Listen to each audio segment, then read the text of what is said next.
ముందుగా తండ్రి అయిన దేవునికి, కుమారుడైన క్రీస్తు వారి నామంలో నా కృతజ్ఞతాస్తుతులు చెల్లించుకుంటున్నాను. కూడి వచ్చిన మీ అందరికీ కూడా ప్రభు నామంలో వందనాలు. చిన్న ప్రార్థన చేసుకుని ప్రారంభించుకుందాం. మహిమ కలిగిన మా కన్న తండ్రి, కృప కలిగిన మా ప్రభువా, మీ ఘనమైన పరిశుద్ధం ఇంతవరకు నాయన ఆరాధనలో మేమందరము కూడుకుని నాయన మొదటి వర్తమానముగా విలువైన సంగతులను మాకు నేర్పించారు.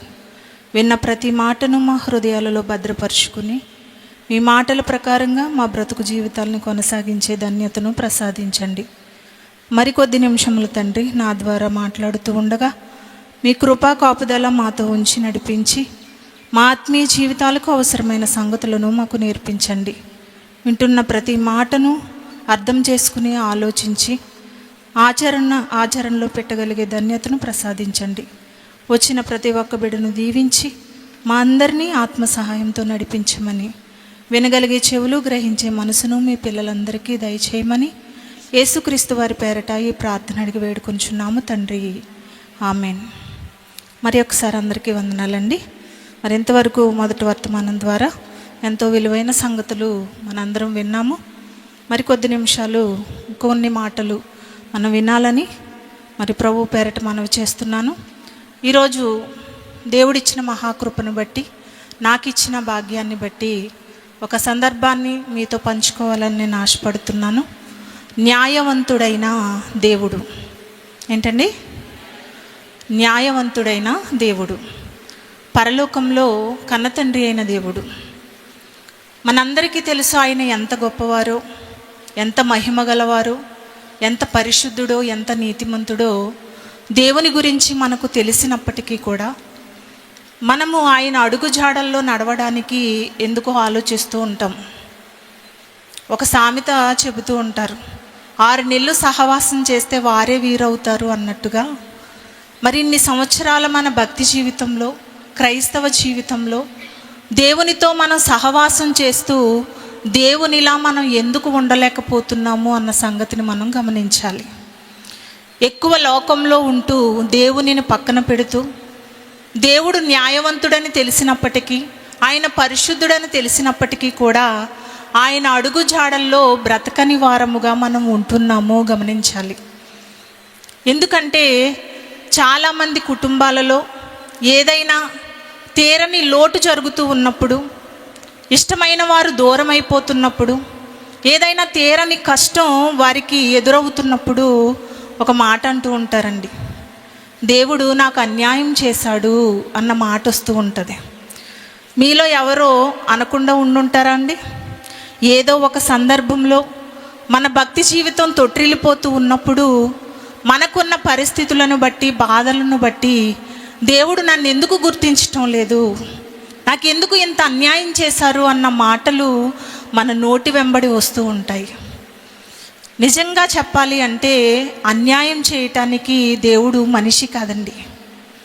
ఈ లోకంలో ఉన్న మనుషులు సహాయాల్ని పొందుకుంటూ కూడా మనిషిగా అన్యాయాలు చేసుకుంటారేమో, కానీ దేవుడు మనిషికి అన్యాయం చేయటము అన్నది అసంభవం అండి. ఆ మాటకి అసలు చోటు లేదు ఆయన దగ్గర.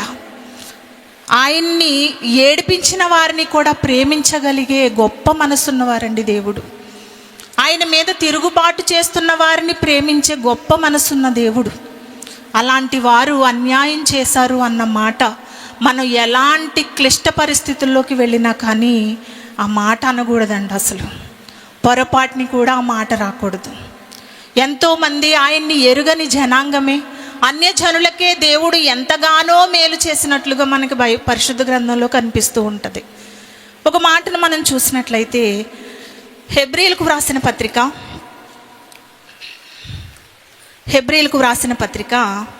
6వ అధ్యాయము, హెబ్రీలకు వ్రాసిన పత్రిక 6వ అధ్యాయము 10వ వచనాన్ని చూడండి.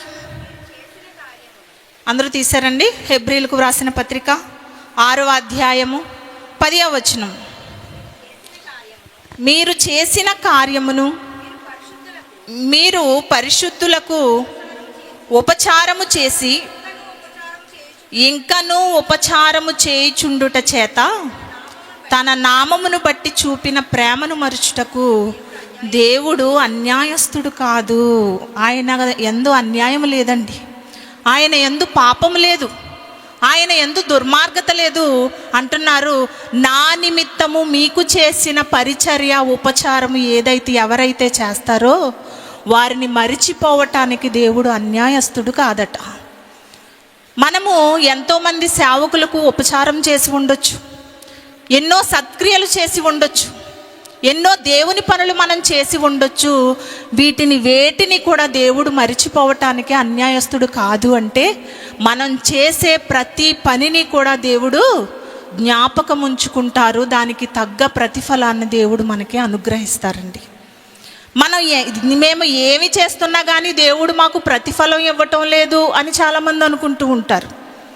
మనం దేవునికి చేస్తున్నాము అంటే మన యందు ఉండాల్సింది ఏంటంటే సత్క్రియలు ఉండాలి, మంచి ప్రవర్తన ఉండాలి, పరిశుద్ధత ఉండాలి, నీతిగా బ్రతకాలి. ఎప్పుడైతే మన పరిశుద్ధమైన జీవితాన్ని కాపాడుకుంటూ దేవునికి చేసిన ఆ ఉపచారాన్ని దేవుడు మరిచిపోవటానికి అన్యాయస్తుడు కాదంటండి. మరిచిపోరం. ఒక మనిషి ఇంకొక మనిషికి సహాయం చేసినప్పుడు చాలా ఈజీగా మర్చిపోతారండి. నేను ఒకప్పుడు ఎంతో మేలు చేశాను ఆ వ్యక్తికి, ఈరోజు నేను వాళ్ళకి చేదైపోయాను. నాకంటూ ఒక అవసరత వచ్చినప్పుడు, నాకంటూ ఒక పరిస్థితి నేను దిగజారిపోతూ ఉన్నప్పుడు, ఇదిగో నాకు లేమిలో కలిమిలో నాకు సహాయం చేసేవారు ఎవరూ లేరు అని కూడా మాట్లాడుకుంటూ ఉంటాం. మనుషులైతే చేసిన సహాయాన్ని మర్చిపోతారేమో, కానీ దేవుడు ఆయన కొరకు చేసిన ప్రతి చిన్న పనిని కూడా ఆయన జ్ఞాపకం ఉంచుకుంటారంట. అదే మాట్లాడుతున్నారు. మరలా చదవండి. మీరు చేసిన పనులు, మీరు పరిశుద్ధులకు ఉపచారము చేసి ఇంకనూ ఉపచారము చేయుచుండుట చేత తన నామమును బట్టి, దేవుని నామమును బట్టి చూపిన ప్రేమను మర్చుటకు ఆయన అన్యాయస్తుడు కాదు. మనం ఏ పని చేసినా ఆయన జ్ఞాపకం పెట్టుకుంటారు. ఇప్పుడు అన్యజనులమైన మనము క్రీస్తును అంగీకరించి బాప్తిస్మం తీసుకుని ఆయనలోకి వచ్చి క్రైస్తవులుగా మనం పిలువబడుతున్నాం. మనం ఏ పని చేసినా దేవునికి సంబంధించిన పనులు, చిన్న పనిని కూడా ఆయన జ్ఞాపకం ఉంచుకుంటారు. అంటే మనమైతే అలా జ్ఞాపకం ఉంచుకోం, ఎందుకంటే మనం దేవుడి కంటే గొప్పవాళ్ళుగా ఫీల్ అవుతూ ఉంటాం. చిన్న చిన్నవి మనం చాలా ఈజీగా మర్చిపోతాం. పెద్ద సహాయాన్నే మర్చిపోయినప్పుడు చిన్న వాటిని మర్చిపోవటం పెద్ద విశేషం కాదు కదా. కానీ దేవుడు మనిషి విషయంలో ఎంత జాగ్రత్త కలిగి ఉంటారో, మనిషి విషయంలో, మనిషి చేస్తున్న పనుల విషయంలో ఎంత జాగ్రత్త కలిగి ఉంటారో మనం ఆలోచన చేయాలి. పరిశుద్ధ గ్రంథంలో కొంతమంది కనిపిస్తూ ఉంటారండి. ఒక ఇద్దరి సందర్భాలని చూసుకుని ముగించేసుకుందామండి. చూద్దాం. నిర్గమాకాండము మొదటి అధ్యాయము, నిర్గమాకాండము మొదటి అధ్యాయము 15వ వచనాన్ని, నిర్గమాకాండము మొదటి అధ్యాయము 15వ వచనం. మరియు ఐగుప్తు రాజు షిఫ్రా పూయా అను హెబ్రీల మంత్రసానులతో మాట్లాడి, మీరు హెబ్రీ స్త్రీలకు మంత్రసాని పని చేయుచు వారిని కాన్పు పీటల మీద చూచినప్పుడు మగవాడైన ఎడల వాని చంపుడి, ఆడుదైన ఎడల దాని బ్రతుకనీయుడని వారితో చెప్పెను. ఈ సందర్భం మనం ఆలోచన చేయాలండి. మనందరికీ తెలుసు, చాలాసార్లు చదువుకున్నాము. అయినప్పటికీ కూడా దేవుడు మరలా మనతో మాట్లాడుతున్నారు అంటే ఇంకా దీని ద్వారా మనం ఇంకా ఎన్నో నేర్చుకోవాల్సిన అవసరత ఉంది. ఐగుప్తు దేశంలో యోసేపు గారు మరి ఉన్నప్పుడు కనాను దేశంలో కరువు రావటాన్ని బట్టి యాకోబు గారి కుటుంబ సభ్యులు ఒక 70 మంది ఐగుప్తు దేశానికి వెళ్ళటం మనందరికీ తెలుసు. ఈ 70 మంది యాకోబు గారి కుటుంబ సభ్యులు వెళ్ళిన తర్వాత మరి అక్కడ ప్రజలు, ఇశ్రాయేలీలు అందరూ కూడా విస్తరించిపోతారు. ఐగుప్తీల కంటే ఎక్కువగా అయిపోతున్నారని, విస్తరించిపోతున్నారని, ఇశ్రాయేలీలకే బానిసలయ్యే పరిస్థితి ఐగుప్తీలకి వస్తుంది అని ఆనాడు ఐగుప్తు రాజు చేసిన పనేంటో తెలుసా అండి? ఎవరికైతే హెబ్రీ స్త్రీలలో మగపిల్లలు పుడతారో వాళ్ళని చంపేయండి, ఆడపిల్లలు పుడితే బ్రతుకునియండి, వాళ్ళకి వంశం అనేదే లేకుండా చేస్తే వారు జనాంగం అంతరించిపోతారు, అప్పుడు మనదే పై చేయిగా ఉంటుంది అని ఒక ఆలోచన చేశాడండి ఆనాడు రాజు, ఐగుప్తు రాజు.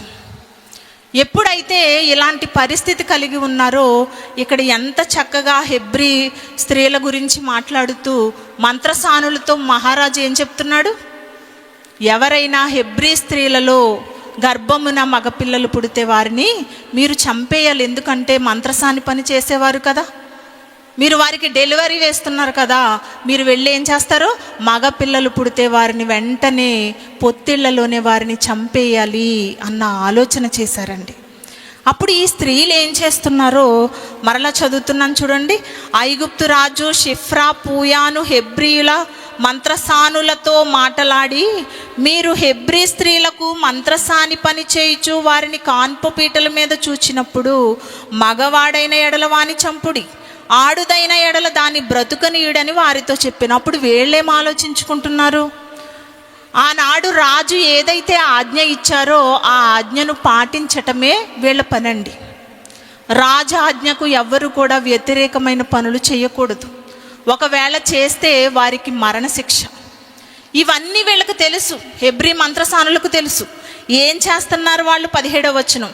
అయితే ఆ మంత్రసానులు దేవునికి భయపడి ఐగుప్తు రాజు తమకు ఆజ్ఞాపించినట్లు చేయక మగపిల్లలను బ్రతుకనీయగా ఐగుప్తు రాజు ఆ మంత్రసానులను పిలిపించి, మీరెందుకు మగపిల్లలను బ్రతకనిచ్చితిరని, ఈ పని ఎలా చేసితిరని అడిగాను. రాజుగారు వచ్చారు. ఒకవేళ హెబ్రీ స్త్రీలలో మగపిల్లల్ని బ్రతకనిస్తే రాజు ఎవరిని చంపేస్తాడండి? మంత్రసానులను చంపేస్తాడు. అలాంటి పరిస్థితి వస్తుంది అని తెలిసినప్పటికీ కూడా ఈ హెబ్రీ మంత్రసానులు ఏం చేశారో తెలుసా? ఒకవేళ నిజంగా రాజుగారే వచ్చి అడిగితే గనక మనం చెప్పాల్సిన మాట ఏంటో తెలుసా? ఐగుప్తు స్త్రీల కంటే హెబ్రీ స్త్రీలు చాలా చురుకైన వారు, మేము వెళ్ళేటప్పటికే వారి ప్రసవం జరిగింది, అప్పుడు మేమేం చెయ్యాలి? ఇంకా వాళ్ళు ప్రసవం జరిగింది, వారి బిడ్డలను వారు దాచిపెట్టుకున్నారు, వాళ్ళకి మగపిల్లలు పుట్టారో ఆడపిల్లలు పుట్టారో మాకు తెలియదు, కాబట్టి మేము వారిని చంపలేకపోయాము అని చెబుదాం రాజు అడిగితే. కానీ దేవుడు గనక ఇలాంటి పనిని మనం రాజు మాట విని చేస్తే గనక దేవుడు మనల్ని క్షమించరు.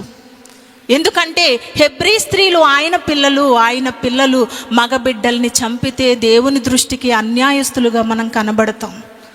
రాజుకు ఏదో ఒక సమాధానం చెప్పుకోవచ్చు, కానీ దేవునికి సమాధానం చెప్పే పరిస్థితి అయితే మన దగ్గర ఉండదు అని ఆలోచించుకున్నారండి వీళ్ళు.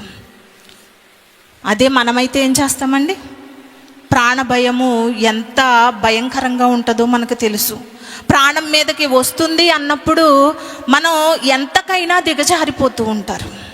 కానీ వీళ్ళు ప్రాణాలకు తెగించి ఒకవేళ రాజు చేతిలో చచ్చిపోయినా పర్వాలేదు, కానీ దేవుని దృష్టిలో మాత్రం మనం దోషులమైతే మన బ్రతుకులు బాగోవు అని వీళ్ళకి అర్థమైందండి. అదే మాట్లాడుతున్నారు ఆ కింద చూడండి.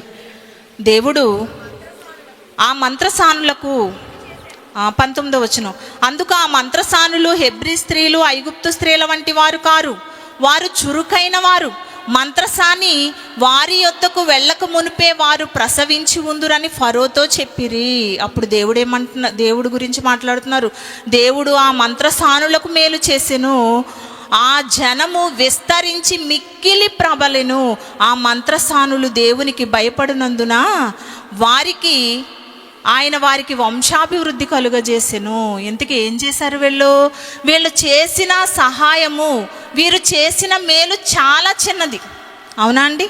రాజుగారి దగ్గర ఏదో ఒకటి చెప్పి తప్పించేసుకుందాం అనుకున్నారు. ఇప్పుడు దేవుని దృష్టికి వీళ్ళు ఎంత గొప్పగా కనిపిస్తున్నారు అంటే, నా పిల్లలైన వారిని బ్రతకనిచ్చారు కదా, వాళ్ళు ప్రాణాలకు తెగించి రాజుకి కూడా భయపడకుండా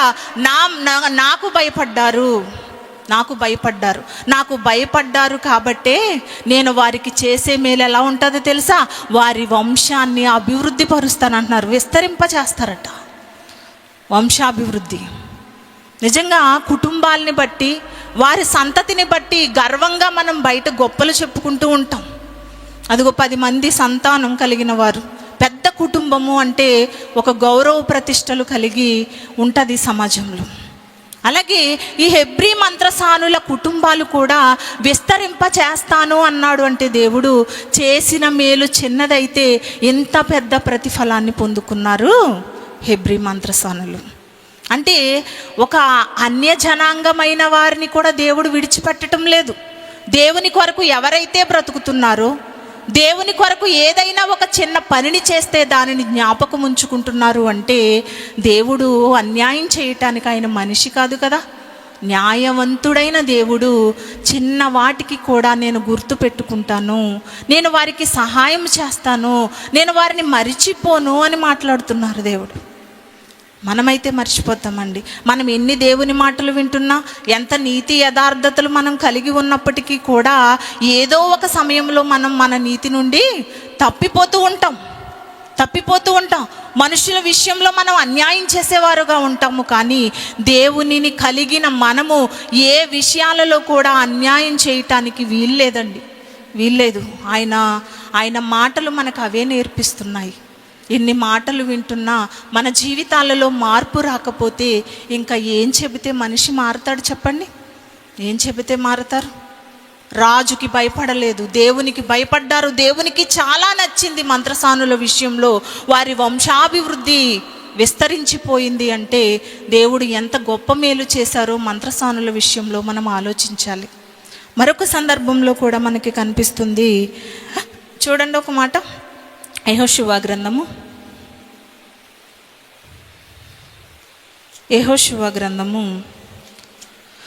2వ అధ్యాయము 8వ వచనం చూడండి. యెహోషువ గ్రంథము 2వ అధ్యాయము 8వ వచనం. ఆ వేగుల వారు పండు కొనక మునుపు ఆమె వారున్న మిద్దె మీదకెక్కి వారితో ఇట్లా నేను, యెహోవా ఈ దేశమును మీకిచ్చుచున్నాడనియు, మీ వలన మాకు భయము పుట్టుననియు, మీ భయము వలన ఈ దేశ నివాసులందరికీ ధైర్యము చెడుననియు నేను ఎరుగుదును. మీరు ఐగుప్తు దేశములో నుండి వచ్చినప్పుడు మీ ఎదుట యెహోవా ఎర్ర సముద్రపు నీరును ఎలాగు ఆరిపోజేసెనో, యొర్దాను తీరముననున్న అమోరీల 2 రాజులైన సిహోనుకును ఓగుకును మీరేమి చేసితిరో, అనగా మీరు వారిని ఎలాగు నిర్మూలము చేసితిరో ఆ సంగతి మేము వింటిమి. మేము వినినప్పుడు మా గుండెలు కరిగిపోయెను. చాలా గొప్ప సందర్భం అండి ఇది. రాహాబు అనే వేశ్యను గురించి చెబుతున్న సందర్భం. యెహోషువ గారు కనాను దేశానికి, యెరికో పట్టణానికి వేగుల వారిని పంపిస్తారండి. ఎవరినండి? వేగుల వారిని పంపించినప్పుడు ఆ వేగుల వారు వచ్చారు అన్న సంగతి అక్కడ రాజుకు తెలిసిపోతుంది. ఎప్పుడైతే రాజుకు వేగుల వారు వచ్చారు, ఇశ్రాయేలీల్లో ఉన్నవారు వచ్చారు అని తెలిసిందో వెంటనే వారిని చంపాలి అని చాలామంది సైనికులను వాళ్ళని వెంబడించారు. అలా వెళుతూ ఉండగా రాహాబు అనే మరి వేశ్య ఇంటిలో ఆమె ఏం చేసుకుంది? చేర్చుకుంది. వాళ్ళని చేర్చుకుని వారిని దాచిపెట్టింది. ఇక్కడ మనం ఆలోచించాల్సిన విషయం ఏంటంటే, ఈ రాహాబు గారు వాళ్ళని దాచిపెట్టకుండా రాజుకి అప్పగించి ఉంటే ఆమెకి చాలా ధనము బహుమతులు రాజు ఇచ్చేవారండి. కానీ వాటిని ఆశించలేదు. ఏమనుకుంది? ఇదిగో ఈ వేగుల వారిని నేను కాపాడితే దేవుడు నా కుటుంబాన్ని రక్షిస్తారు అనుకుంది. నా కుటుంబాన్ని రక్షిస్తారనుకుంది. దేవుని పిల్లల్ని ఎంత చక్కగా ఆమె భద్రపరిచింది. ఎన్ని రోజులు కాపాడిందండి? ఒక నెల రోజులు పెట్టుకుందా ఇంటిలో? వాళ్ళ కోసం ఏమైనా ఒక ప్రత్యేకమైన గది కట్టించి అందులో నివాసం ఉంచిందా వారిని? లేదు. ఒక్కరోజు, కొన్ని గంటలు మాత్రమే, కొద్ది నిమిషాలు ఉంచింది. ఈలోపు వచ్చారు, సైనికులు వచ్చారు, వేగుల వారు ఇటువైపు వచ్చారు, మీ ఇంటిలోకే వచ్చారు అని మాకు తెలిసింది, ఏరి వాళ్ళు అని అడిగినప్పుడు ఆమె ఏమంటుందో తెలుసా? ఎంత ధైర్యంగా, ఎంత చాకచక్యంగా మాట్లాడుతుందంటే, వాళ్ళు రావటం మాట నిజమే, కానీ వాళ్ళు ఏం చేశారు? ఇక్కడి నుంచి వెళ్ళిపోయారు. మీరు అగత్యముగా వెళితే వారు మీకు దొరుకుతారు అని చెప్పింది. ఎంత అసలు అనుమానమే లేకుండా బెరుకు లేకుండా, భయము లేకుండా ధైర్యంగా చెప్పటాన్ని బట్టి అక్కడికి వచ్చిన సైనికులు వెళ్ళిపోయారు. వెళ్ళిపోయిన వెంటనే వీళ్ళతో ఏం మాట్లాడుతుంది? వేగుల వారితో ఏం మాట్లాడుతుంది ఆమె? చదవండమ్మా. నేను మీకు ఉపకారము చేసి తిని గనుక మీరును నా తండ్రి ఇంటికి ఉపకారము చేసి నాకు నిజమైన ఆనవాలునిచ్చి నా తండ్రియు, నా తల్లియు, నా అన్నదమ్ములను, నా అక్కా చెల్లెండ్రను, వారికి కలిగి ఉన్న వారందరూ చావకుండా బ్రతుకనిచ్చి రక్షించినట్లుగా దయచేసి యెహోవా తోడని ప్రమాణము చేయుడనెను. వారితో మాట్లాడుతుంది. ఏంటో తెలుసా అండి వేగుల వారితో? ఇదిగో మీరు ఇక్కడికి నేను మిమ్మల్ని ఎందుకు దాచిపెట్టానో తెలుసా? మీ దేవుడు గొప్పవాడు అని నేను విన్నాను. ఎర్ర సముద్రాన్ని పాయలు చేసి ఆరిపోయిన నేలను మరి కలిగించాడు అని, ఒక అద్భుత కార్యాన్ని చేశారు అని, ఎన్నో అద్భుతాలు చేసి ఇశ్రాయేలీయులను అరణ్యము గుండా నడిపించారు అని ఆయన గురించిన కార్యములు నేను ఎన్నో గొప్ప గొప్ప సంగతులు నేను విన్నాను. కాబట్టి ఆయనకు నేను భయపడి నా కుటుంబాన్ని నేను రక్షించుకోవటానికి మీకు అపాయము కలగకుండా మిమ్మల్ని దాచిపెట్టాను అంటుంది. రాజుకి భయపడలేదు, మరణ భయం లేదు ఆమెకి, దేవుని భయం ఉంది. దేవుని భయం ఉండటాన్ని బట్టి తన కుటుంబపు వారిని తనను కాపాడుకుందండి రాహాబు అని వేశ్య. యెరికో పట్టణాన్ని నాశనం చేయటానికి సైనికులందరూ దండెత్తుతుంటే అదిగో ఒక ఎర్రని దారము ఒక ఆనవాలుగా ఆమెకి ఇచ్చి, ఆ దారం ఉన్న ఇంటిని మాత్రం మీరు ఏమీ చేయటానికి వీలు లేదు, ఎందుకంటే దేవుడు యెహోషువ గారు పంపించిన వేగుల వారిని ఆమె కాపాడింది. ఆమెను బ్రతకనివ్వండి, ఆమె తండ్రి ఇంటి వారిని బ్రతకనివ్వండి, ఆమె అక్క చెల్లెలను, అన్నదమ్ములను అందరినీ కూడా బ్రతకనివ్వండి. ఆమె చేసిన మేలు అలాంటిది అనుకుంటున్నారు. ఆమె చేసిన మేలు చాలా చిన్నదేనండి, పెద్దదా? ఎవరినో లోపల దాచిపెట్టి నాకు తెలియదండి ఇక్కడికి ఎవరు వచ్చారు అని మాట చెప్పడం పెద్ద కష్టమేమీ కాదు కదా. చాలా చిన్నది, కానీ భయపడకుండా ధైర్యంగా చెప్పింది. దేవునికి భయపడింది కాబట్టే తన కుటుంబాన్ని తాను రక్షించుకుంది. ఒక రాహాబు అను వేశ్య అనగానే ఒక విలువలేని స్త్రీగా చూస్తుంది సమాజం. అలాంటిది తన కుటుంబపు వారందరినీ కాపాడుకోవటమే కాదు, దేవుడు చేసిన మరొక గొప్ప మేలేంటో తెలుసా? యేసుక్రీస్తు వంశావళిలో చేర్చబడింది ఆమె. షల్మానుకు భార్యగా వెళ్ళింది రాహాబు. ఆమె గర్భాన పుట్టిన వారే ఎవరంటే బోయజు. ఎంత గొప్ప స్థితిలో దేవుడు ఆమెను ఉంచారు. ఒక అన్య జనాంగమై ఉండి, దేవుని ఎరుగని జనాంగమై ఉండి, ఒక అన్యురాలైనప్పటికీ కూడా దేవునికి చేసిన ఆ చిన్న సహాయాన్ని బట్టి, చిన్న మేలును బట్టి దేవుడు ఆమెకిచ్చిన ప్రతిఫలం చిన్నది కాదండి.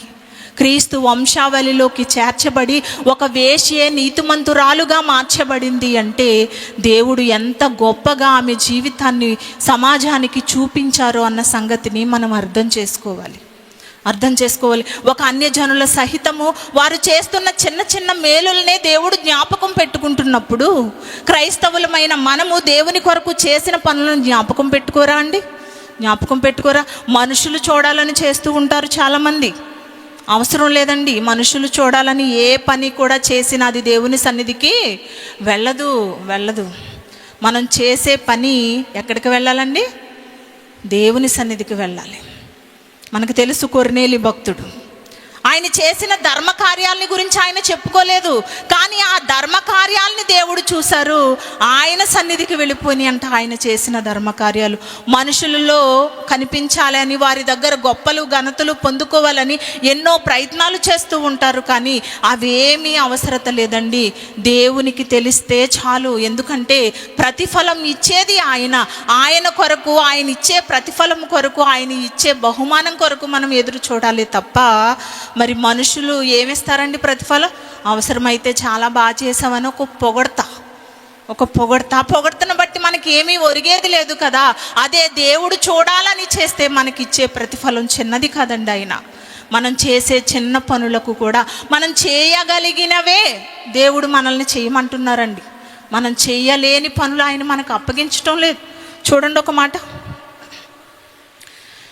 మత్తయి సువార్త 10వ అధ్యాయము, మత్తయి సువార్త 10వ అధ్యాయము 42వ వచనం చూడండి. మరియు మత్తయి సువార్త 10వ అధ్యాయము 42వ వచనం, మరియు శిష్యుడని ఎవడు ఈ చిన్నవారిలో ఒకనికి గిన్నెడు చన్నీళ్ళు మాత్రము త్రాగనిచ్చునో వాడు తన ఫలము పోగొట్టుకొనడని నిశ్చయముగా మీతో చెప్పుచున్నాను. ఇది ఏమంత విషయం అండి? గిన్నెడు చన్నీళ్ళు నా శిష్యుడని, క్రీస్తు వారి శిష్యుడనని ఎవరైనా మీ ఇంటి వద్దకు వచ్చి ఒక గిన్నెడు చన్నీళ్ళు అడిగారు అనుకో, వారికి ఒక గ్లాస్ మంచినీళ్ళు ఇచ్చామనుకో, ఆ ఇచ్చిన దానాన్ని కూడా నేను జ్ఞాపకం పెట్టుకుంటాను అంటున్నారు దేవుడు. మనం చేయగలిగిందేనండి అది. మంచినీళ్ళు కూడా ఇవ్వలేమా? ఎవరైనా వస్తే చేయగలిగిందే కదా. చాలా చిన్న చిన్నవి మనం చేయగలిగినవి మనకు అప్పగించారు. పెద్ద పెద్ద ప్రతిఫలాల్ని దేవుడు మనకి ఇస్తున్నారు అంటే ఎంత గొప్పవారండి దేవుడు, ఎంత గొప్పవారు. ఆయన మీద నమ్మకం ఉండాలండి, ఆయన్ని విశ్వసించాలి. ఆయన మాకు కాకపోతే ఎవరికి చేస్తారు అన్నట్టు ఉంటాము. మన ఇష్టానుసారంగా మన బ్రతుకులు మనం బ్రతుకుతాం. మన భక్తి జీవితాన్ని దేవునికి కనపరుస్తూ ఆయన ఇచ్చే ప్రతిఫలం కొరకు మనం ఎదురు చూడాలి. ఒక గిన్నెడు చన్నీళ్ళు ఇస్తే జ్ఞాపకం పెట్టుకుంటారండి. మనమైతే మనం పెట్టుకుంటామండి? ఒకరోజు పిలిచి పంచభక్ష పరమన్నాలతో భోజనం పెట్టినా వాడికి ఎంత ఉండకపోతే నాకు ఇంత పెడతారు అన్నట్టు మాట్లాడుకుంటాం మనం. అవునా అండి?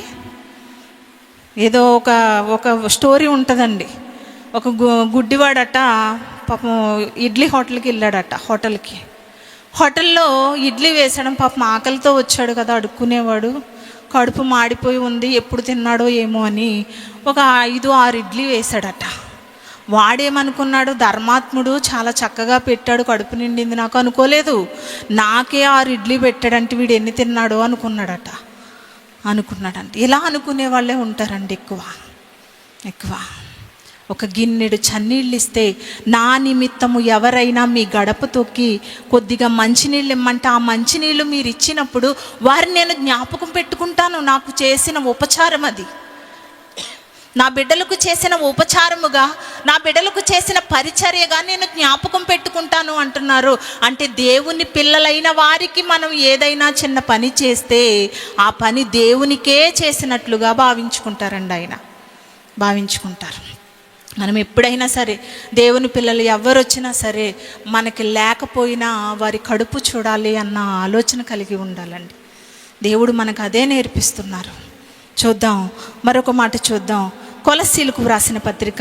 ఇన్ని ఇస్తున్న దేవునికి మనం ఎలాంటి కృతజ్ఞతలు తెలియపరచాలో ఒకసారి ఆలోచన చేద్దాం. కొలస్సీలకు వ్రాసిన పత్రిక 2వ అధ్యాయము, కొలస్సీలకు వ్రాసిన పత్రిక 2వ అధ్యాయము 6-7 వచనాలు చూడండి.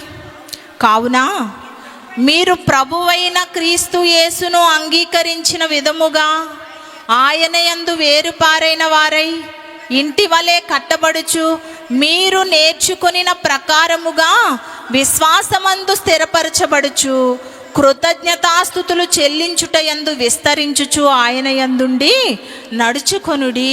ఏమంటున్నారండి? దేవునికి కృతజ్ఞతాస్తుతులు చెల్లించుటలో విస్తరించిపోవాలంట.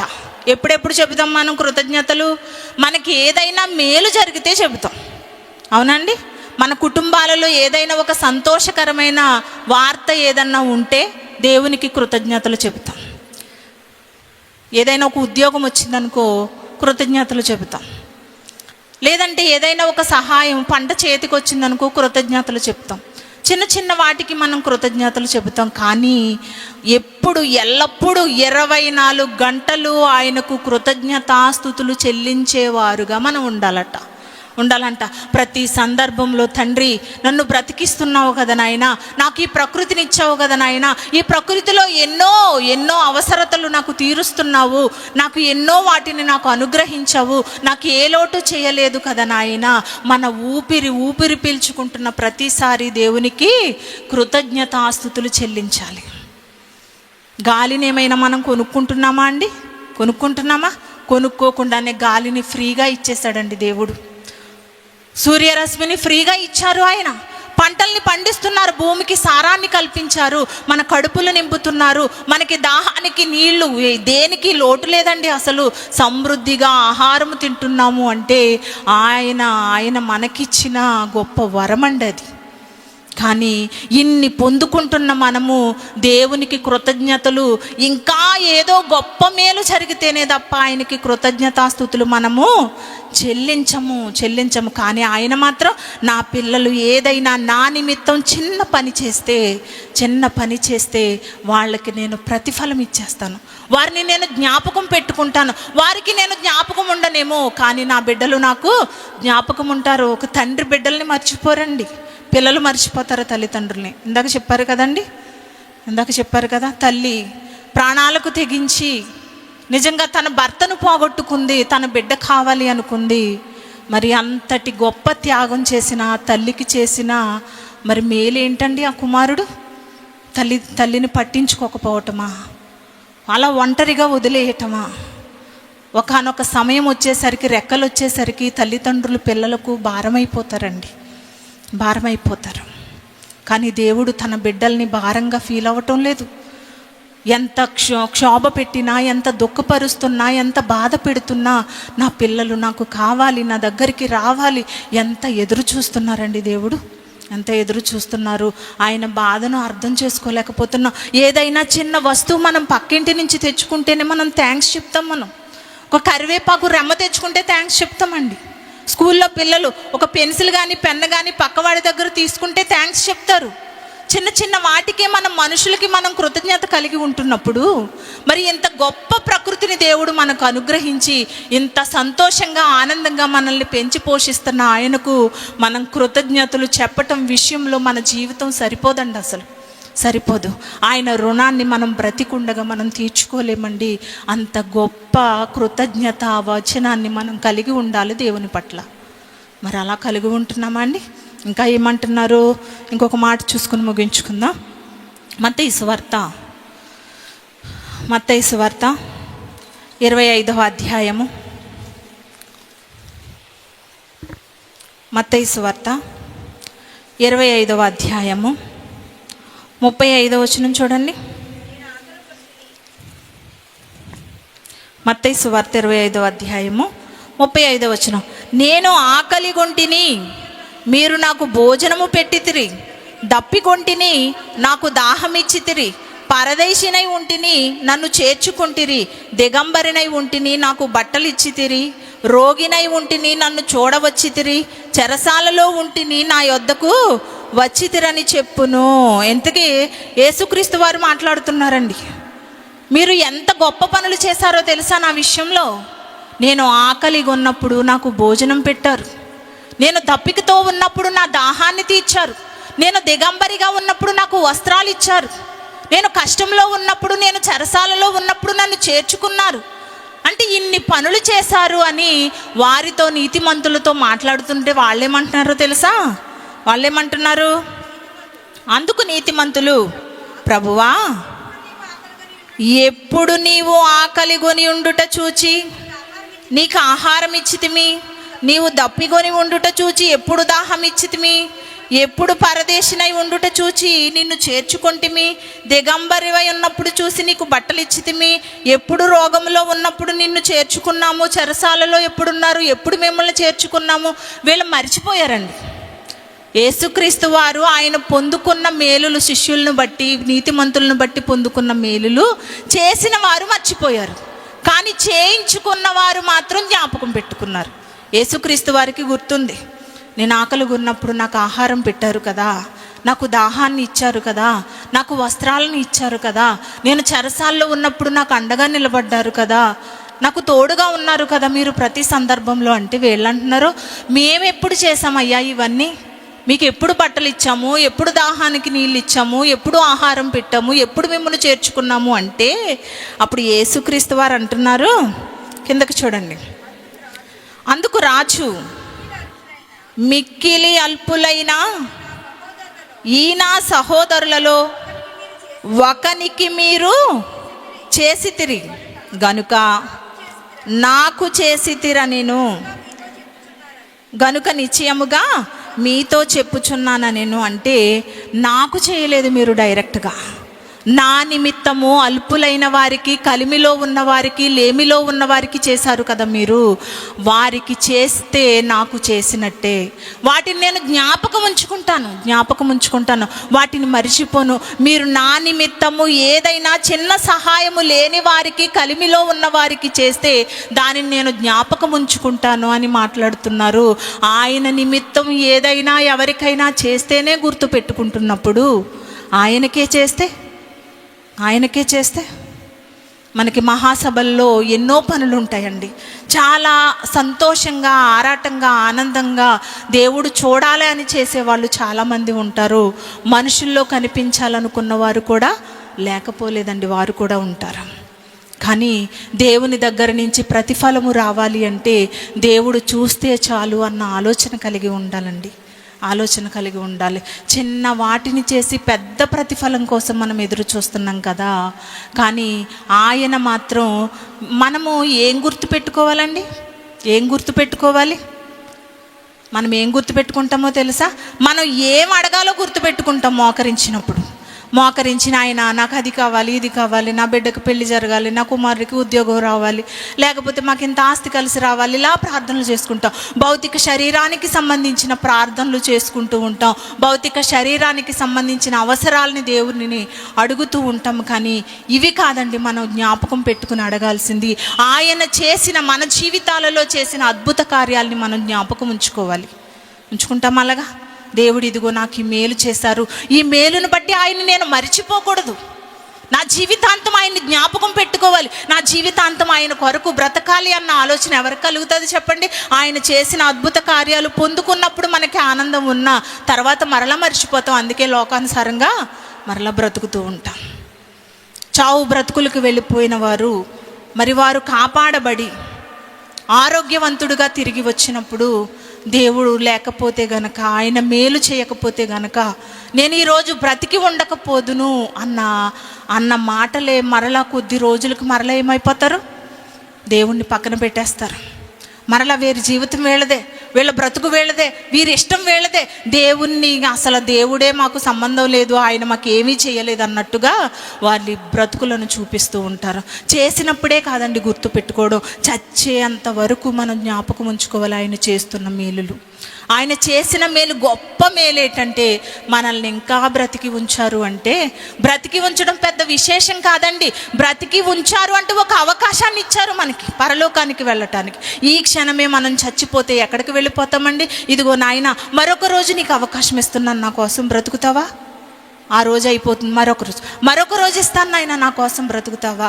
మీరు నా కోసం బ్రతకాలి, నా దగ్గరికి రావాలి, నాతో జీవించాలి. నిత్య జీవం మీకు అనుగ్రహిస్తాను, నాతో నిత్యము జీవించే అవకాశాన్ని ఇస్తాను. ఆ అవకాశం కోసం మీరు ఎదురు చూస్తూ నా కొరకు బ్రతికితే గొప్ప జీవితాన్ని మీకు కల్పిస్తాను. లేదంటే అన్యాయంగా నరకానికి వెళ్ళిపోతే నాకు బాధే మిగులుతుంది కదా అని దేవుడు మాట్లాడుతున్నారండి మనతో. ఆయన మాటల్ని మనం పట్టించుకోమండి. ఏదో ఇంకా మనకి చాలా జీవితం ఉంది కదా, ఎప్పుడో చివరిలో బ్రతుకుదాములే, ఒక సిలువ మీద దొంగ మారినట్టుగా మారదాములే అనుకుంటాం మనం. కానీ అంతవరకు అవకాశం ఉండదండి. ఏ రోజైనా దేవుని పిలుపును మనం అందుకోవచ్చు. ఆ పిలుపులోపే మనం మారిపోవాలి. ఈ రోజే ఆయన పిలుపు వస్తే గనక మన జీవితం ఎటు వెళ్ళిపోతుందో అన్న సంగతిని ఆలోచించాలి. దేవుడు న్యాయవంతుడు. ఎవ్వరూ నశించిపోవటం ఆయనకి ఇష్టం లేదు. ఆయన్ని ఏడిపిస్తున్న వారిని, ఆయన మీద తిరగబడుతున్న వారిని, ఆయన్ని దుఃఖపెడుతున్న వారిని కూడా ఆయన చేర్చుకోవాలని ఎదురు చూస్తున్నారు. మారడానికి మరొక అవకాశం ఇస్తున్నారు. అలాంటి మనిషి మారి నా దగ్గరికి వస్తే నేను అధిక సంతోషంతో నేను ఉంటాను అని దేవుడు మాట్లాడుతున్నారు. ఆయన మాటల్ని పట్టించుకొని మనము ఎంత కఠినమైన హృదయాలతో మనం బ్రతుకుతున్నామో ఆలోచించండి. మన తల్లిదండ్రులకి ఏదైనా చిన్నది వస్తే విలవెల్లాడిపోతాం కదా, మనం భరించలేము కదా, వాళ్ళని ప్రతి క్షణము జ్ఞాపకం చేసుకుంటాము కదా. వారి కోసం అవసరమైతే మనం చర్చ అయిన దేవుని సన్నిధికి రావటమైనా మానేస్తాం. అంత ప్రేమ ఉంటుంది. మనం వారి గర్భాన పుట్టాము, వాళ్ళు మమ్మల్ని పెంచారు, పోషించారు, మమ్మల్ని గొప్పవారుగా చేశారు, మాకు ఎన్నో అవసరతలు తీర్చారు, ఈ రోజుకి కూడా మమ్మల్ని మోస్తున్నారు అని తల్లిదండ్రుల మీదే అంత ప్రేమ కలిగి ఉంటున్నప్పుడు మరి యుగ యుగాలు నిత్యము జీవించే లోకాన్ని దేవుడు ఇవ్వాలి అనుకుంటున్నారు. ఈ లోకంలో మనల్ని ఉంచారు, మనకి లోటు లేకుండా చూస్తున్నారు. అలాంటప్పుడు ఆయన మీద ఇంకెంత ప్రేమ కలిగి ఉండాలో ఆలోచించండి. ఆయన న్యాయవంతుడే. ఆయన పిల్లలమైన మనము కూడా అలాగే ఉండాలనుకుంటారు కదండి. న్యాయవంతులుగా మనం ఉంటున్నామా? అలాగా మనలో న్యాయం ఉందా, నీతి ఉందా, పరిశుద్ధత ఉందా అనుకుంటాం. దేవుని సన్నిధిలో ఉన్నంతసేపు మేము చాలా పరిశుద్ధులమండి, మేము చాలా నీతిమంతులము, మేము చాలా న్యాయవంతులము అని మనం అనుకుంటాము కదా. కానీ అలా అనుకుంటాము, బయటికి వెళ్ళిన వెంటనే మరలా మన స్థితి మనదే, మన జీవితం మనదే, మన పరిస్థితులు మనవే. నీతి న్యాయాలు దేవుడు సింహాసనముగా చేసుకుని ఉన్నారట. మరి ఈరోజు మనం నీతి న్యాయాల్ని కలిగి బ్రతుకుతున్నామా? న్యాయవంతుడైన దేవునికి న్యాయవంతులైన పిల్లలు కావాలని కోరుకుంటున్నారు. అన్యజనులైన వారిని కూడా దేవుడు కనికరించారు, గొప్ప ప్రతిఫలాన్ని వారికి అనుగ్రహించారు. ఆయన నిమిత్తం మనం చేసిన పనికి మనకి కూడా దేవుడు అద్భుతమైన పరలోకాన్ని దేవుడు ఇవ్వాలి అనుకుంటున్నారు. అది పొందుకోవాలి అంటే మనము కూడా దేవుని యందు నీతి న్యాయాలతో బ్రతకాలని కోరుకుంటూ ఈ మాటలు ముగిస్తున్నాను. ప్రార్థన చేసుకుని మిగతా కార్యక్రమాన్ని అప్పగిస్తాం. చిన్న ప్రార్థన. ప్రేమ కలిగిన మా కన్న తండ్రి, కృప కలిగిన మా ప్రభువా, మీ ఘనమైన పరిశుద్ధమైన మహోన్నతమైన నామమునకు స్తుతులు స్తోత్రములు చెల్లించుకుంటున్నాము తండ్రి. ఇంతవరకు నాయన మొదటి వర్తమానం ద్వారా, రెండవ వర్తమానము ద్వారా అద్భుతమైన సంగతులను మాకు తెలియపరిచారు నాయన. న్యాయవంతుడైన దేవునికి న్యాయవంతులైన పిల్లలు కావాలి అని చక్కటి మాటలు మాకు తెలియపరిచారు నాయన. మీరు అన్యాయస్తుడు కాదు తండ్రి, ప్రతి క్షణము మా గురించి ఆలోచిస్తున్నారు నాయన. అయినప్పటికీ తండ్రి, మిమ్మును ఎరుగని జనాంగముగా తండ్రి, ఒక మూర్ఖ స్వభావముతో మేము బ్రతుకుతున్నామేమో. ఒక్కసారి మా ఆత్మీయ జీవితాల్ని మేము పరీక్ష చేసుకునే ధన్యతను మాకు ప్రసాదించండి తండ్రి. ఇంతవరకు ఓపికతో విన్న మీ పిల్లలందరినీ దీవించి ఆశీర్వదించండి తండ్రి. ఇదిగో నాయన, మిగతా కార్యక్రమాలు కూడా తండ్రి చేస్తూ ఉండగా మీకు మహిమకరంగా ప్రతి కార్యక్రమం జరుగులాగున సహాయం అనుగ్రహించండి తండ్రి. ఇదిగో నాయన, సేవకులను దీవించండి నాయన. దూర ప్రాంతానికి వెళ్ళి ఉన్నారు తండ్రి, మీ కుమారుని దీవించి ఆశీర్వదించండి. సురక్షితముగా తండ్రి మరి ఇంటికి చేర్చి ఉన్నారు తండ్రి. అందును బట్టి మీకు కృతజ్ఞతాస్తుతులు చెల్లించుకుంటున్నాము నాయన. బిడ్డలందరినీ మీ చేతులకు అప్పగిస్తున్నాను. మెండైన మీ దీవెనలు ధారాళముగా అనుగ్రహించమని, ఇంకా జరగవలసిన కార్యక్రమం అంతా మీకు మహిమార్థమై జరిపించమని యేసుక్రీస్తు వారి పేరట ఈ ప్రార్థన అడిగి వేడుకొనుచున్నాము తండ్రి.